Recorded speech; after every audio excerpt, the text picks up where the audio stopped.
আসির, HSC ২৬ ব্যাচের তো এখন মোটামুটি কলেজের টেস্ট পরীক্ষা শেষ। এরপর ওদের নেক্সট যে পরীক্ষাটা সেটা হচ্ছে অ্যাকচুয়াল এইচএসসি বোর্ড পরীক্ষা। হুম, হুম। তো কলেজের টেস্ট পরীক্ষার পরবর্তী সময় থেকে শুরু করে মেইন যে বোর্ড পরীক্ষা, এই মাঝের সময়টা আসলে ওর প্রিপারেশন কেমন হওয়া উচিত? আসলে ভাই যেটা দেখা যায় যে টেস্ট এক্সামে স্টুডেন্টদের প্রিপারেশন সবারই কম বেশি কিছুটা ঘাটতি থাকে। হুম। বিশেষ করে ফার্স্ট ইয়ারে যেসব টপিক পড়েছে ওরা, ওই টপিকগুলো দেখা যায় অনেকখানি ভুলে যায়। আবার সেকেন্ড পেপারের যে টপিকগুলো আছে শেষের দিকে ওগুলো ওইভাবে পড়াই হয়ে ওঠে না। সো দুদিক থেকে কিন্তু ওদের গ্যাপ থেকে যায়। সো এখানে প্রথম যে কাজটা করতে হবে যে যেই টপিকগুলো একেবারেই পড়ে নাই সেকেন্ড পেপারে বা সেকেন্ড ইয়ারে ওগুলো আগে শেষ করতে হবে প্রথম কথা। আর দ্বিতীয়ত ফার্স্ট ইয়ারে যেসব টপিক ও অলরেডি ভুলে গেছে ওগুলোকে অবশ্যই রিভাইজ করে নিতে হবে।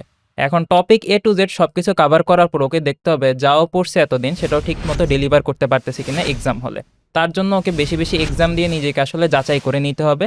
সো এক্সাম দেওয়ার সময় অটোমেটিক্যালি বেশ কিছু ভুল ত্রুটি সংশোধন করে নিতে পারবে যে কোথায় কোথায় ওর অ্যাকচুয়ালি এখনও গ্যাপ রয়ে গেছে, কোথায় কোথায় আরেকটু ফাইন টিউনিং করা দরকার, এই জিনিসগুলো আইডেন্টিফাই করতে পারবে। সো এগুলো যদিও ঠিক মতো একটু ফাইন টিউনিং করতে পারে এবং ফাইনাল প্রিপারেশনটা গুছায় নিতে পারে, ইনশাল্লাহ বোর্ড এক্সামেও একটা ভালো রেজাল্ট করতে পারবে। এক্স্যাক্টলি। আর এই জন্যই কিন্তু হচ্ছে যে অফলাইন মডেল টেস্ট দেওয়া অনেক বেশি জরুরি। যাতে এক্স্যাক্টলি ভাই। মূল যে বোর্ড পরীক্ষা সেটার আগেই ও অ্যাকচুয়াল যে বোর্ড পরীক্ষা সেটার একটা ফিলিং পেয়ে যায় বা ওর যে প্র্যাকটিসটা সেটা যাতে হয়ে যায়। জি ভাই, এক্স্যাক্টলি।